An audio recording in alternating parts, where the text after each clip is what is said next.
What's going on, everybody? My name is Ben and welcome back to the bench, guys, for another episode of Ben Builds with Joe and our 1/48 scale F4D-1 Skyray. Now, last time we overcoated this with Steiner's gray primer, and I need to do a little bit of touch up here on the rear tail cone, a little bit on the nose, but otherwise it looks pretty good, so I'm happy with the overall finish. Might need a little sanding, but we're pretty good. I want to go ahead and start off today with some pre-shade. I'm going to use some NATO black. I thought about using some like neutral gray or something to add in different panels, but we're going to go ahead and instead use these awesome little marbling coat templates, and we're going to try some different coats of color to kind of give some contrast. Probably for the bottom, I'll use maybe some desert yellow, and then we'll use something different for the top, maybe some white or whatnot. For the actual colors, like I mentioned, we'll be using some Insignia white and some light Gull gray. Those will be our main colors for the upper and lower surfaces, and then we'll be mixing that up with some Mission Models thinner. Never used that before, so we're going to go ahead and try it. Normally I use Vallejo, but we'll see how the Mission Model stuff works and go from there. So onwards, guys, let's get that first time lapse ready to rock. Let's get some seams finished up, get some pre-shade, some marble coats, and do a little bit of panel highlighting. Let's do it.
Alright everybody, so we are back, and as you can see, I've gone ahead and done some pre-shade here with NATO black, and we went with a marbling coat of desert yellow by Tamiya. Now the reason I did that is because Insignia white tends to have a little bit of like a yellowish tone to it, so I thought the desert yellow would complement that nicely. I don't really know, we won't know until we actually start to overcoat this with Insignia white, but we're going to try it out. There's nothing really to lose, we're just going to have some fun. So let's go ahead and get the bottom color all nicely airbrushed, and then we'll turn our attention over to the top color. We'll get that all nicely airbrushed as well, and we'll see what happens and how this turns out. We also did a little bit of panel shading with some Tamiya Flat White. So let's go ahead and apply all the colors and see how it looks.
Alright everybody, so we are back, and as you can see, the Skyray is looking pretty cool. I think the pre-shade, all of the marbling coats that I did, and the panel highlights that I did, I think have really improved the overall look of this very monotone gray color. This gives us a little bit of fun to kind of play with and get some modulation going and just have a blast with the different colors. So I like it. But now we go ahead and start doing some detail painting.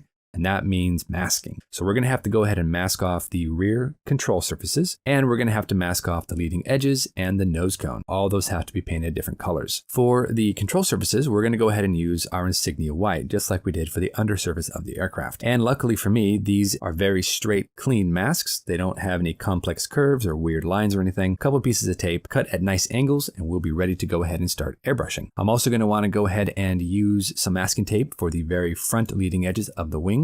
That has to be silver, as well as the tail cone that is also silver. Then for the nose cone itself, I'm going to probably end up using some flat black, just really thinned out, and then we can go from there. So I think we're in good form right here. A couple more pieces of masking tape, and then let's go ahead and grab some more blue Scotch painter's tape, and that we're going to use to cover up any areas for overspray. Again, I typically get overspray regardless of how careful I am masking and protecting different areas, so I'm probably going to have to come back in and touch up a few of the other areas. That's all good. I'm not too worried about it. The undersurface looks a little bit too stark, so I might mix up a bit more Insignia white and overcoat not only the control surfaces, but also the undersurface of the aircraft just a little bit more. I think that'll help to kind of blend it all together. Now, I was using the Mission Models thinner, but for this, I'm gonna go ahead and use the Vallejo thinner with a couple of drops of flow improver to get this thing moving nicely through my airbrush. So let's go ahead and jump in there, guys, to our next time lapse. We'll get all the control surfaces painted, get the leading edges and the tail cone painted silver, and then get that nose cone painted with flat black.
Alright everybody, so we are back, and as you can see, the Skyray is looking pretty cool. We've got our light gold gray there up on the top, we've got our flat black on the nose, silver on the leading edges and the tail cone, and we have our Insignia white for the control surfaces. So overall, guys, I like how this is looking, but we do have a couple of issues we have to contend with. First off, we need to go ahead and eventually install these little wing extension tabs. That's not going to be that difficult to do. I just really want to make sure that I don't get them in there and end up scuffing some of the paint. So I'm going to have to go ahead and hold off until after I gloss coat. I've also taken the liberty of painting the front edges of the pylons a silver color, and I've only really seen those done on the main drop tank pylons. The other ones, for some reason, don't have them for my references, so we're not going to paint them. I also went ahead and painted the wing slats. Those are painted in a silver color, and I tried to keep that the same dimension as what I have on the wings, so that looks pretty good. And I've got the nose painted in a flat black, though I do have to figure out what to do with the anti-glare panel. That in the pictures looks like it's almost like a neutral gray, but the wing walks are also another shade of gray, and in the decals, they both are the same color, at least very similar to it. So I need to go ahead and figure out what to do with that. I also have to figure out what to do for the red around the intake and that little danger triangle that comes off the side. I'm probably going to paint them, but that'll be next episode. I also have to come in, get those landing gear bays all nicely sealed up, get the landing gears installed, get the rear tail bumper, and of course the arrestor hook painted up in that black and white striped pattern, and then we should be pretty good to go ahead and seal it up with some future and get ready for decals. Now for the drop tanks and those pylons, I will put those on, but probably I'll wait until after I weather it down just a little bit. And the drop tanks are coming along, but there's nothing really that special about them. The one issue I am having though is I'm not really sure what I want to do with the other drop tank that has that mid-air refueling probe attachment. Now I haven't found any references in my book that actually shows me that my aircraft had one of these attached to it, but I can't say definitively that it did not at some point in its career. So I'm not really sure if I want to go ahead and cut that off and just run it without that, or keep it and have it look a little asymmetric and visually interesting. So I don't know what to do. If you guys want to toss in your opinions, I'd love to hear them. Either way, it should be a pretty easy fix. I can just cut that off, fair it over, or leave it and glue it on. But that'll be next episode, guys. I think until then, we're going to have to just go ahead and hold off a little bit, get this thing fully cured, and then we can come back and we can start figuring out what to do with that front anti-glare panel and those wing walks. I'm going to have to figure out what to do with those for sure. And of course, the wing slats there have to go on, and we have to weather things down. So we have a lot more to do, guys, plus decals and the whole works. Make sure to go check out Joe's Skyray though, because that thing is looking awesome. He sent me a few pictures of it over the weekend, and the color scheme and just how striking it looks, super cool, guys. But until our next episode, you guys know the drill. Go out there and get yourself some bench time, have some fun, build something cool, and we'll see you back here on episode number 8 for Ben Builds with Joe and our F4D-1 Skyray by Tamiya. Thanks so much for watching, everybody. Take care, and we'll see you soon.